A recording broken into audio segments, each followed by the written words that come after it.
नमः श्रीवर्धमानाय निर्धूतकलिलात्मने शालोकानां त्रिलोकानां यद्विद्यादर्पणायते। रत्नकंड श्रावकाचार्य परम मांगलिक ग्रंथ है। आचार्य समंत स्वामी द्वारा यह दूसरी 30 शताब्दी में लिखा गया है। इसमें 150 श्लोक हैं, संस्कृत भाषा में हैं। सम्यक दर्शन, सम्यक ज्ञान, सम्यक चारित्र, सल्लेखना, समाधि, श्रावक की 11 प्रतिमाओं का बहुत सुंदर इसमें वर्णन है। तीसरा अध्याय चल रहा था। शिक्षा व्रत के अधिकार में आज अपन देखेंगे वैयावृत्त नाम का अधिकार। वैयावृत्त का मतलब होता है साधक की साधना में आप जो हैं उनके साधक बनना, बाधक नहीं बनना। जो भी साधु हैं, संत हैं, महात्मा हैं और मोक्ष मार्ग में चल रहे हैं, उनके प्रति आपका क्या उपकार है उसको याद दिलाया जा रहा है कि कोई साधु बीमार है तो उनके लिए आप औषध आदि दान दे करके उनके धर्म मार्ग को आगे बढ़ाएं। यदि वो उपवास किया है तो उनको आहार आदि दान दे करके, और भी बहुत सारे कारण हैं। उन सभी कारणों में हमें वैयावृत्ति करना चाहिए। 111 नंबर का श्लोक है, इसका पहले अपन उच्चारण करते हैं।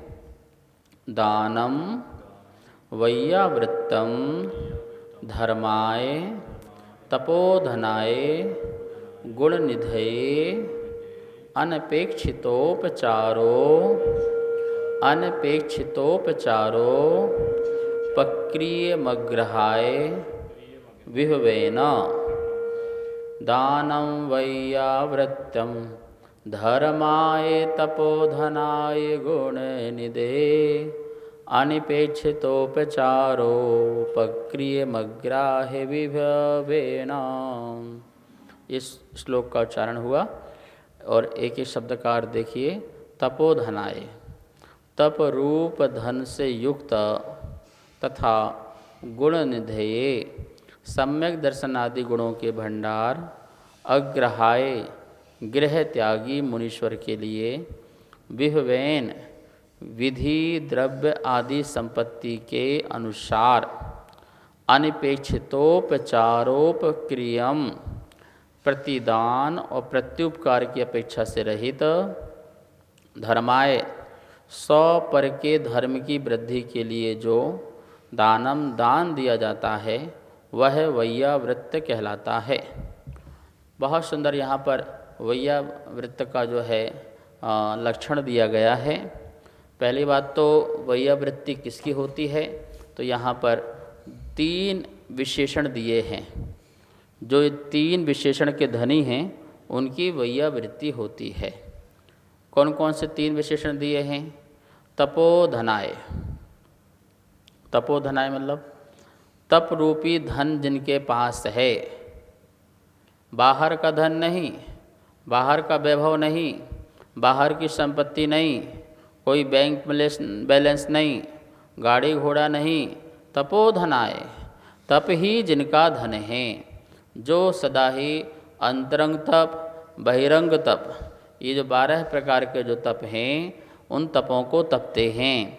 तप मतलब इच्छाओं का जो निरोध करते हैं, अपनी इच्छाओं पर कंट्रोल करते हैं, ऐसे तप को तपने वाले तपस्वी साधु कहलाते हैं। तो जिनके पास धन बल नहीं, जिनके पास तप का बल है, ऐसे तप बलवान जो हैं मुनिराज, उनके लिए, ठीक है ना। कोई व्यक्ति धन से अपने को बलवान मानता है, कोई व्यक्ति अपने को मन से बलवान मानता है, और कोई व्यक्ति धर्म से, तप से अपने को बलवान मानता है। त्यागी व्रती जो मुनीश्वर हैं वो कहते हैं हम शरीर से बलवान नहीं अपने आप को मानते हैं, क्योंकि शरीर तो नश्वर है। ना हम धन से बलवान अपने आप को मानते हैं, क्योंकि धन भी क्षणभंगुर है। हम अपने आप को तप से, धर्म से अपने आप को बलवान मानते हैं, क्योंकि ये शाश्वत है। तपस्या, साधना कर्म की निर्जरा किया करती है, कर्म को उखाड़ करके फेंक दिया करती है। जो कुछ भी संसार में मैंने अनादि काल में अज्ञानता में भावों से जोड़ा है, उन सबको उखाड़ के फेंकने के लिए छोड़ने के लिए ये तप बल ही काम आता है। तो तपोधनाय, जो तप के धनी हैं ऐसे तपस्वी महामुनिराज, तथा गुण निधये, जो गुणों की निधियाँ अर्थात गुणों के भंडार हैं, जिनके पास गुण रूपी निधियाँ जिनके पास है। कौन से गुण होते हैं भैया? मुनिराजों पास तो बहुत सारे गुण होते हैं। सम्यक दर्शन भी गुण हैं, सम्यक ज्ञान भी गुण हैं, सम्यक चारित्र भी गुण हैं, और भी बहुत सारे गुण, 10 धर्म ये भी तो उनके गुण हैं ना, 12 तप ये भी उनके गुण हैं।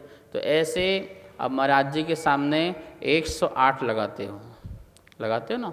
108 क्यों लगाते हो? कि 100 गुणों के भंडारी।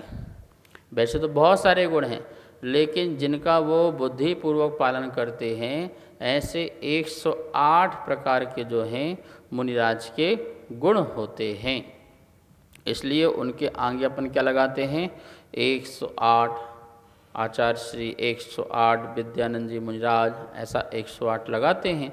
तो गुण निधि, जो गुण निधियाँ जिनके पास हों, गुण रूपी निधियाँ जिनके पास हों, गुण निधियों के भंडारी हों, ऐसे तपस्वी महामुनिराज, ये दूसरा विशेषण है। देखो, यदि सम्यक दर्शन, सम्यक ज्ञान, सम्यक चारित्र ये ही गुण नहीं हैं, तो वो फिर गुण निधि वाला साधु नहीं कहला सकता है। सम्यक दर्शन, सम्यक ज्ञान, सम्यक चारित्र ये होना परम आवश्यक है। इसके बिना तो वह निर्गंथ साधु ही नहीं कहला सकता है। बाह्य वस्त्र मात्र को छोड़ना नहीं, अंतरंग में जो है मोह को छोड़ना, राग द्वेष को छोड़ना, ज्ञानावर्णी कर्म का क्षय करना, दर्शनावर्णी कर्म का क्षय करना, और अंतराय कर्म का भी क्षय करना, ये इससे आत्मा के जो गुण हैं वो प्रकट होते हैं। और ऐसे गुणों से जो संपन्न हैं, पूर्ण हैं, संपूर्ण हैं, ये गुण निधि साधुओं की वैया वृत्ति होती है। तो पहला तपोधनाय, दूसरा गुण निधेय, और तीसरा दिया है अग्रहाय। नीचे की लाइन में लिखा हुआ है अग्रहाय, जो ग्रह त्यागी हैं, जो ग्रह से संपन्न नहीं, किसी मकान से संपन्न नहीं है, जिनके घर मकान परिवार नहीं होता है, अग्रहाय ग्रह त्यागी अर्थात अनागार।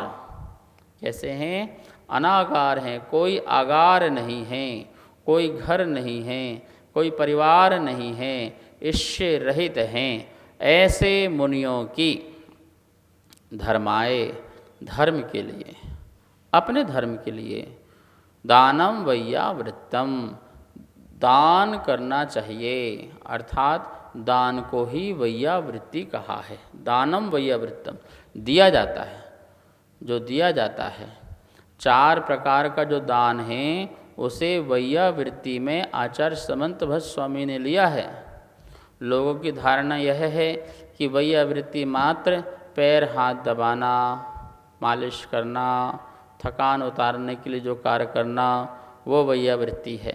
लोग आते ना, कहते महाराज मैं आपकी वैयावृत्ति कर दूं। तो अच्छा भैया जाओ चौका लगाओ, वैयावृत्ति करो। महाराज चौका लगाना वैयावृत्ति है? भैया तो समंत भट्ट स्वामी कह रहे हैं कि दान देना वैयावृत्ति है। साधु को शुद्ध, प्राशुक और उद्दिष्ट रहित जो भोजन है देना दान में, उसे वैयावृत्ति कहा है। जो महिलाएं देखो सुबह से लग जाती हैं, वो कितनी बड़ी वैयावृत्ति करते हैं। संग में आओ, कोई साधु अस्वस्थ है, कभी भी कोई साधु अपने मुख से कहता नहीं है कि मैं बीमार हूँ, मुझे दर्द हो रहा है, मुझे पीड़ा हो रही है, मेरा इलाज करा दो, वैद्य को बुला दो, डॉक्टर को बुला दो, दवाइयाँ ले आओ, औषध ले आओ। कभी भी इस प्रकार की वो याचना नहीं करता। भोजन की तो याचना करते ही नहीं है, स्वास्थ्य संबंधी भी कोई याचना नहीं करता है। पर आपको क्या करना चाहिए? साधु की सुखशाता पूछते हुए और स्वयं भी इस प्रकार का अनुभव करते हुए कि बाह्य लक्षणों से देखते हुए कि खांसी जुकाम हो रहा है, गला खराब है, बुखार है आदि, थकान है, इन सब को दूर करने के लिए हमें उपाय करना चाहिए। ये तुम्हारा जो है औषध दान है। इसी प्रकार से साधु महाराज अपने लिए ये नहीं कहते हैं मेरे लिए पुस्तक ला दीजिए, मेरे लिए पेन कॉपी ला दीजिए, कोई भी लेखन पाठन का कुछ सामान है उसे ला दीजिए। आप स्वयं ही जो है ला के देते हैं। यदि ग्रहण कर लेते हैं तो आपका सौभाग्य है, नहीं करते हैं तो कोई बात नहीं, फिर भी आपने शास्त्र दान देने का, ज्ञान दान देने का लाभ लिया। वो अपने मन से थोड़ी बोलेंगे पेन ले आओ, आपने ला के रख लिया, महाराज ने कहा नहीं है मेरे पास तो अभी ले जाओ, और नहीं है तो महाराज कहेंगे ठीक इसको रख दो, बाकी सब ले जाओ। तो ये आपके ज्ञान दान, वो भी महाराज जी कभी भी अपने लिए कभी मंगाते नहीं हैं। याचना नाम की प्रवृत्ति तो चारों दानों में नहीं है, चारों ही दानों में याचना नहीं है गुरु के द्वारा। वो ये नहीं कहते हैं मेरी तुम रक्षा करो, मेरी रक्षा के लिए तुम बहुत सुंदर कमरा बनवाओ, धर्मशाला बनवाओ, स्थान दो, मुझे ये कमरा दो, वो कमरा दो, मुझे यहाँ पे सुरक्षा है, यहाँ अच्छा है, मैं रह सकता हूँ। ऐसा अभय दान नाम का दान के लिए भी कभी साधु अपने मुख से नहीं बोलते हैं।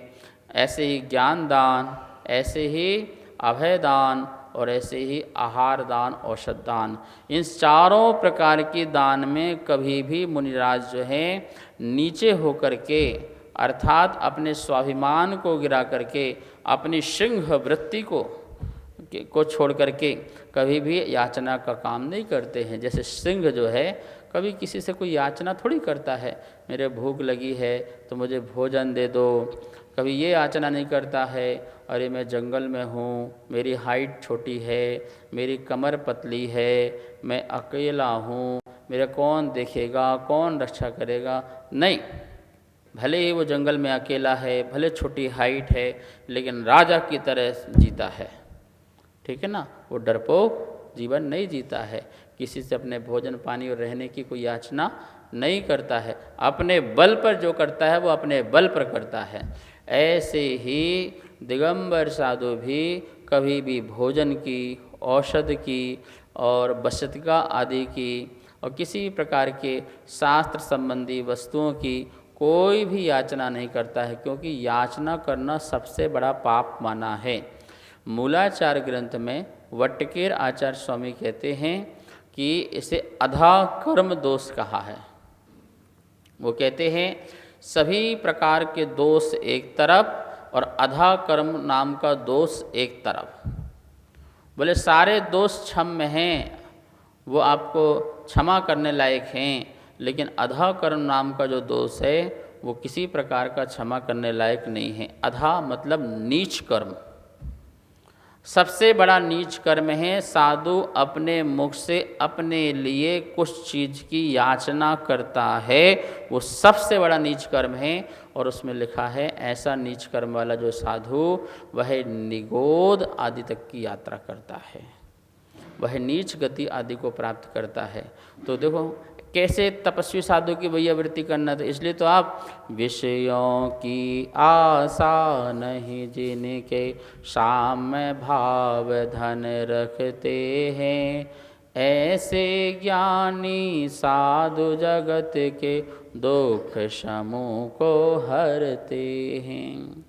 जो विषयों की आशा नहीं रखते हैं, ऐसे साधुओं की वैयावृत्त करना। ऐसे साधु जो हैं तपोधनाएँ, तपोधन वाले कहलाते हैं। ऐसे साधु गुण निधि, गुण के निधि कहलाते हैं। ऐसे साधु अनगार ग्रह के सच्चे त्यागी हुआ करते हैं। इन साधुओं की अपन को कैसे वैयावृत्ति करना है, तो यहाँ भी एक शर्त दी है कि तुम वैयावृत्ति तो करना, 4 प्रकार के दान की वैयावृत्ति तो करना, पर कैसे करना। अनपेक्षित उपचारोप क्रियाम, अनपेक्षितोपचारोप क्रियम। इसका मतलब क्या हुआ कि अनपेक्षित किसी प्रकार की अपेक्षा नहीं होना चाहिए।